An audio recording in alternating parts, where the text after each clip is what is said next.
How is life? I know besides thinking of these news story things and stuff like that, you know, you having a good time? You able to relax over the summer, have a good time? Am I able to have a good time? My cat just had a heart attack. Are you serious? Yeah, he had a heart. You ever hear such a crazy thing? No, I didn't know they got things like that. Yeah, they get heart attacks. So I got it off Steve Corrin, this writer up at Sure, Saturday Night I know Live. him, yeah. Yeah, so he gives me his cat. Turns out it's some kind of a defective cat, you know? So he's a nice cat and everything. I'm getting along with him. I come back to my apartment last week. The cat's like foaming at the mouth. He's shaking like this. He's foam coming out. So I didn't want to get near it. I thought maybe he'd, you know, who knows? He was delirious. Maybe he'd think I'm a mouse. So I didn't want to get near him. So I phoned 911. You know, I panicked. I phoned 911. Right. Which it turns out it's just for people. I didn't know that. Didn't know either. They got mad, man. They said they would have me arrested if I phoned back. Oh, okay. But anyways, you know, I love this cat. It's a good cat. So I took him down. I got him in a cab, and I took him down to the hospital, the animal hospital. And the guy tells me my cat had a heart attack. He takes him away. He says, oh, yeah, he had cardiac arrest and stuff. And he started asking me questions about, like, he says, I said, what would cause that? He goes, you know, diet, stress. Stress? Yeah. Well, he had a big promotion coming up. So, and then he let me visit the cat. He says, you can visit the cat, you know. There's visiting hours. I go, all right. So you go in this room, and then they bring the cat in a cage. He's all drugged up.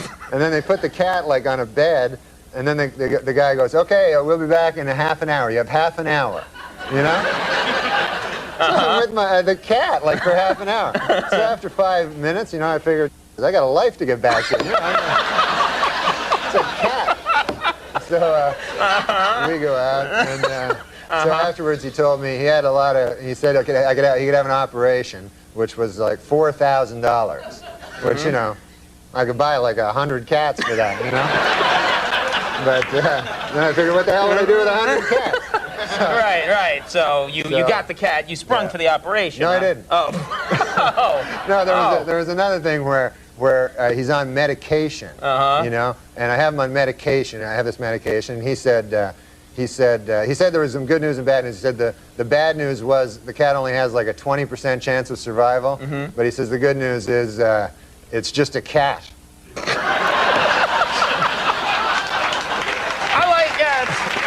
He's a bad doctor. He's a bad doctor, too. You know, I find out more and more about you every time you come on the program. You know, I always study up on a file, and I learn more about you. And I was really surprised to learn. I didn't know this. I didn't know this, but you were a bartender. Yeah, I did a lot of jobs before I got into comedy, you know, and for a while I was slinging the hash. No. You idiot. That was when I was a fry cook. I was a bartender. I was slinging the drinks, you know? Sure, right. And, oh, man, that was fun. I'll tell you what was fun about being a bartender. Always a story, you know? Really? Always something funny happening down at the bar. Well, that's perfect for a talk show, then. Yeah, this is a good example. I was, one time I was working in there. Drunk guy comes in, you know? And you're not supposed to serve the drunk guys. You know, that's one of the things you learn. So, okay. And also you learn how to make the drinks. Yeah. But, so the drunk guy comes in, you know, real drunk, you know, 3 sheets to the wind, you know. So this character sits down, you know, and I says to him, I says, what do you want? I can't serve you, you know. He goes, I don't want a drink, he says, you know. He says, I want to shoot a dart at your dartboard, you know. So I go to the guy, I say, you can't shoot a dart at my dartboard. He goes, you're not in this, you're drunk, you know. I said, I'm not going to let you, that'd be dangerous. That's a sharp thing, a dart, you know. So the guy goes, no, let me shoot 1 shot at the dartboard. So I go, all right, 1 shot, that's it. So the guy shoots the dart, bullseye. I never seen anything like it, you know, even in his state, bullseye. So the guy says to me, he says, what do I win? You know? So I don't know what he wins. I'm confused, you know? So I start looking around, try to find something for him, and I see right in the bottom of the bar area, there's a shoebox with a turtle in it. From where? What is that doing there? What? was gonna give it. I was gonna give it as a gift to my nephew. Okay, all right. He wanted a turtle, and I said, I'll get him a turtle. That'll be a good gift. Okay. But then later I thought, that's a dumb gift, a turtle. Nobody likes a turtle, you know? The kid will probably just put him on his back until he dies. Kids are cruel, you know? So I said, why not just give it to this drunk? Okay. You know? Okay. So I said, here's your prize, here it is. And so the guy takes it in a shoebox, you know, and he goes, thanks, and he walks out with it. So I figured that's the last I'll ever see of that guy. Sure. 2 weeks later, the guy shows up again. Drunk again. So now I go, oh my God, that's that guy from 2 weeks ago, you know? So he walks up to the bar. I go, I can't serve you, buddy. I can't do that. He goes, I don't want. He says, I want to shoot a dart at your dartboard. I go, no, man, I let you do that before. He goes, but I got a bullseye. I say, yeah, but you can't do that again. You know, it's luck. He goes, let me try. So he takes it, shoots it, bullseye again. Oh, man. So he goes, what do I win? You know? So I'm confused. I don't know, you know? I look around. I go, I don't know. I go, what did you win last time? He goes, oh, last time I won a roast beef on a hard roll.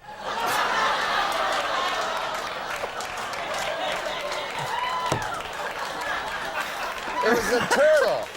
We know it was the turtle. It was the turtle.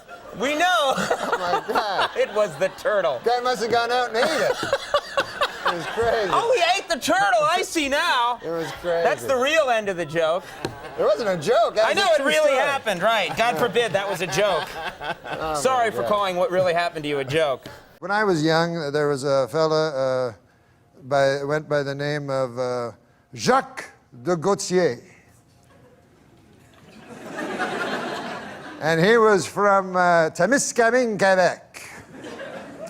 And Jacques de Gautier, he was a fella that really thought.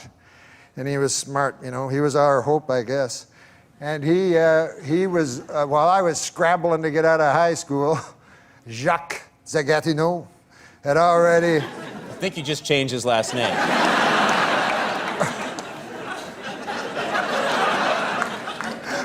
Well, you know, a man grows.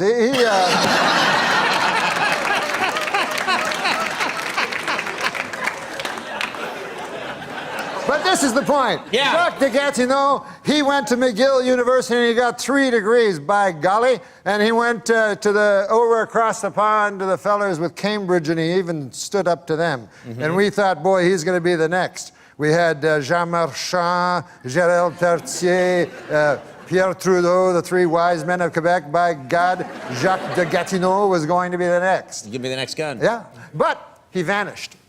And I met him, I started to do stand-up and travel from here to there and to here again.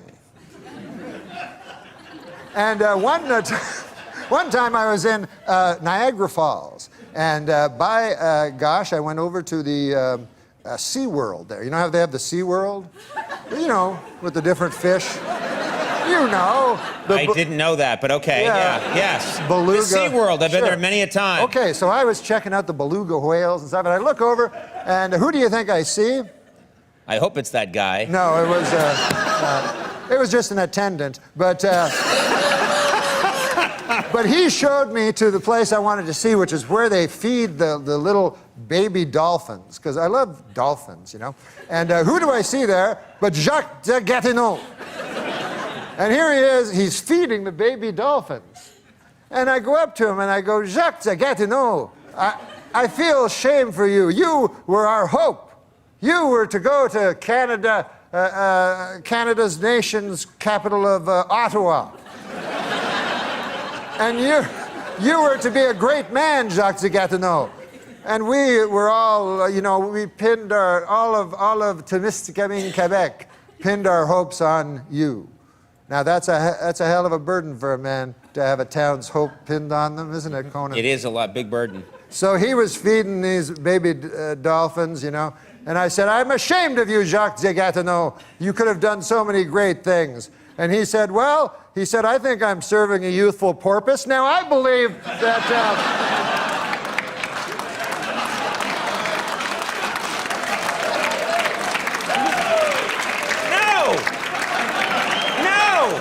I knew that was going to happen. I knew that was going to happen. You don't encourage that! It's like That was a 40-minute story! it's like somebody. Youthful purpose? Youthful purpose. Yes. Not purpose. I don't know. Good God. I know. That was way out of line. No, that was way out. Who are Like you to somebody criticize Oscar Pistorius? It's like somebody saying, "I got to show you something." They take you on a 4-mile hike to show you a dog turd. You say there's no way we could go back, and that I've broken what we had. Oh, I wish that you would come around. No. Did you ever hear the joke about the fella that he went to a house in and it was very isolated, and there was a woman there and her mother, and they looked very much alike. Do you ever have occasion to see that, where the mother looks so young it could almost be a sister? Yeah, for sure. And so he was with the mother and the daughter, and he went to bed, and he turned off the lights. It was very dark, as it is in summer, as it is in the country, you know. And someone entered, opened the door at night, and he was a little frightened. Who is it? And he heard the voice of, of this woman. He wasn't sure if it was the mother or the daughter.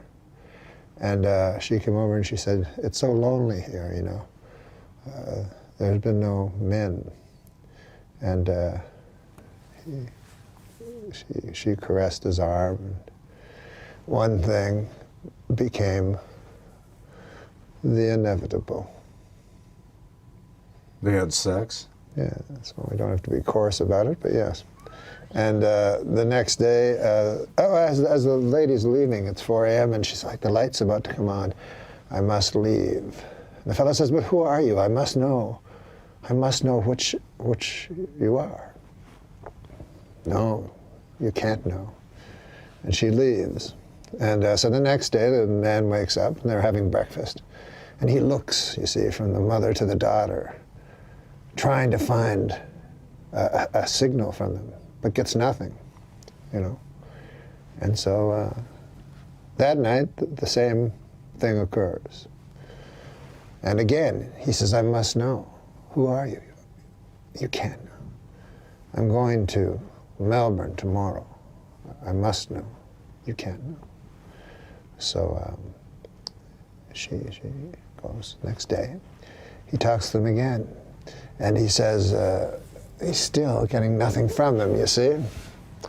So the next night, the same thing happens. And he says, I must know this after she vanishes into the house.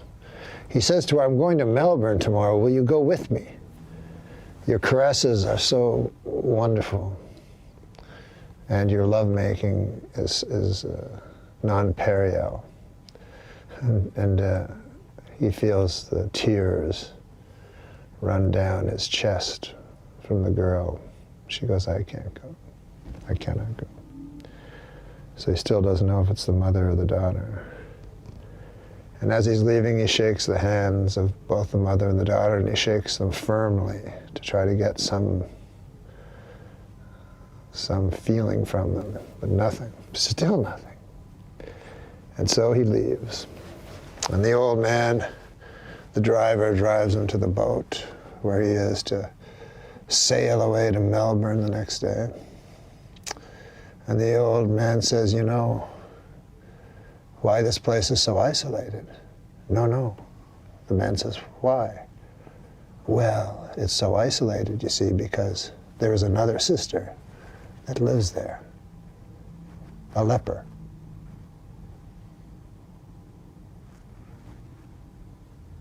So the leper? Let's not be coarse.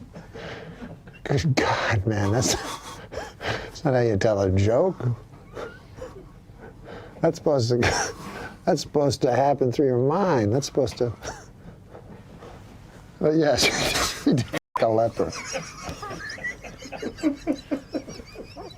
You often speak of your native Canada. Yeah, I love Canada. You mention it a lot. Yeah, a couple of people. 3 to be exact. Yeah, they like it. That's important. Where are you from? Are you from a big city? Where are you No, from? I'm from a little town. It's called Monkland, and it's only 108 people. 108. That's Yeah, that's small. it's country, you know. It's really rural. And but man, I'll tell you, there's lots of funny stories from there. Well, I'm sorry we don't have time. Thank you very much for coming, Norm. It was good having you here. It was Norm Macdonald. Good night, everybody. Because farm Really? people, you There know. are funny stories from this town. Yeah, because farm people, they all seem to be, you know, there always seems to be a funny story. I remember one time, There better be, Norm. there was a guy, man, he lived down the road. Uh-huh. His name was John Neil Mergerison. And this guy, I went to him once. I've been away for a couple of years, you know. I moved to the city, you know, and I came back. And I said, John Neil, how you doing? You know, I went to his what do you call, farm? And Yeah, that thing, yeah. So he Yeah. showed me his pigs. He had a bunch of pigs there, you know. He had a bunch of pigs, a bunch of them, and one of the pigs had a wooden leg, you know. What? Oh yeah, a wooden leg. So I thought that was odd, you know. So I says to him, I says, John Neil, that's odd. There, what's that pig? What's the story with that pig? So John Neil, he goes, oh man, Norm, he says, that's a special pig. He goes, you wouldn't believe that pig. I go, yeah, what, tell me about it. He goes, that pig, you wouldn't believe it. He says, last winter, you know, he goes, the house burned down. You know, you probably heard, the house burned down. And he says, me and the wife, we were sleeping in our bed. And he says, we never would have heard. We never would have heard. We never would have woken up. But he goes, that pig, he broke out of his pen. He ran all the way to the house. And he went up to the bedroom window, you know. And he says he starts hitting his little snout on a window, you know. Uh-huh. And he says, me and the wife, we woke up. And we got out, man, just in time. We escaped that inferno. He didn't use the word inferno. He's just a farmer. You threw that in there. Yeah, he says Good. we escaped that conflagration, you know. So I go, man, that's quite a story about the pig. He goes, oh man, it doesn't stop there. I go, really? And he goes, yeah. And he goes, just later after that, like the following summer, me and the wife were plowing in North 40, and our little boy, only 2 years old, man, fell into the well, and all alone, you know, and we no way we could do anything. We were plowing, and he says we didn't hear, you know, and he says, man, you know, we're getting older. We're probably not going to have another kid. You know, that kid means everything to us. I go, I know, John Neil, I know that. You don't have to tell me that. Uh-huh. So I said, what happens? He goes, that very same pig. He says, he heard the child's wailing plaintive cry. He didn't say plaintiff, you know, he's a farmer. But he says he heard the child. He broke out of his pen. He ran all the way to the well. He looked down. There was the poor son of ours there, Billy, you know, down at the bottom of the well. He says the pig, he took his snout there. He started pulling up on a rope. And the kid got right out, you know, and man, that's great, isn't it? And I go, man, that's the greatest story I ever heard. Man, oh, what a pig. I said, what a pig that is. I said, one question, though, John Neil. I said, he got a wooden leg. I don't understand that part. Pig got a wooden leg over there. John Neil goes, man, he goes, what are you, crazy? He says, a great pig like that, you can't eat him all at once. You know, he says,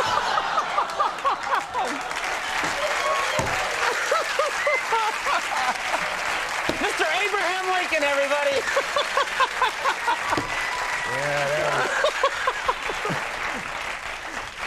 All right. I can never forgive you. All right, well, let's mention this. Saturday Night Live this week's with Phil Hartman. Yeah, it's going to be Gin exciting. Blossoms on that show. That's a great show. I don't know who they are, but Phil Hartman is great. Norm Macdonald, everybody. Richard E. Grant, Gold Dust are coming up. We'll be right back.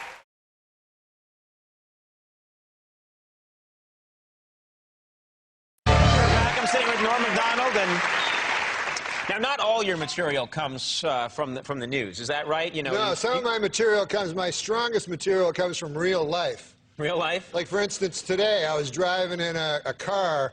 You were kind enough to bring a car to bring this old chunk of coal here to the studio. We send cars for our guests, yes. Yeah, so I got in it, and I get material that way. So my driver, What do you mean? How do you get material that way? You get in the car, and what happens? my driver tells me a joke. The driver we sent to pick you up told you a joke. Yeah. And you're going to tell it now on the show. Yeah, that's how I get a lot of my material. Okay. Why don't we just have him on next time? That guy. That guy. No, wait till you hear me do it.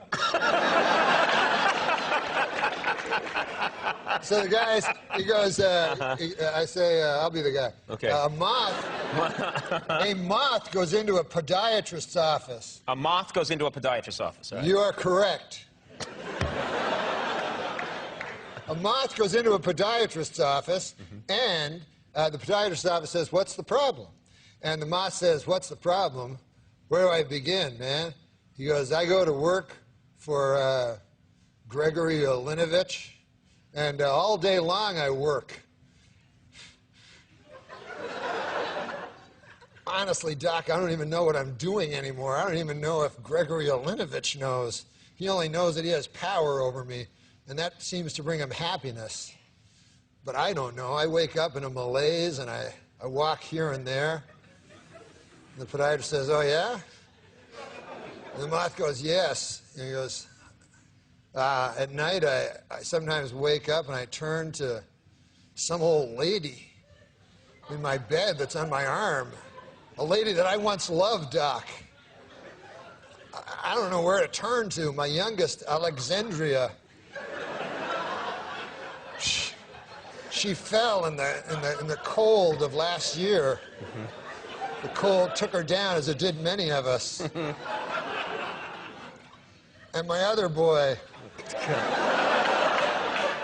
and this is the hardest pill to swallow, Doc. My other boy, Gregorio Ivanilidovich. I no longer love him. As much as it pains me to say, when I look in his eyes, all I see is the same cowardice that I catch when I take a glimpse of my own face in the mirror.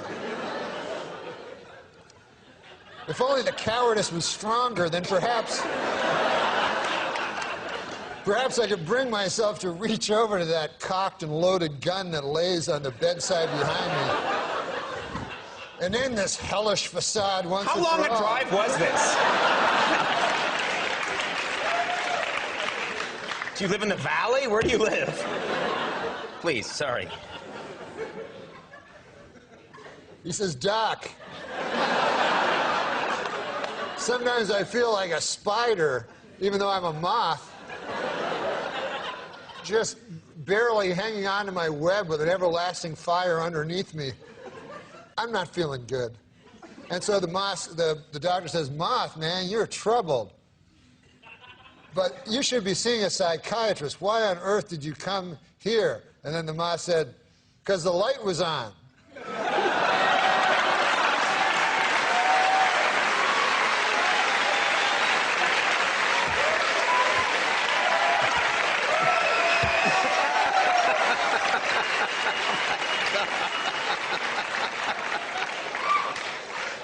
My congratulations to anyone who stuck it through to the end.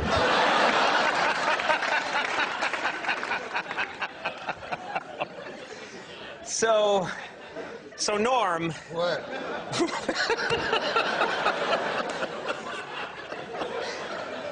We're pretty much out of time. No. Well, listen, it's over.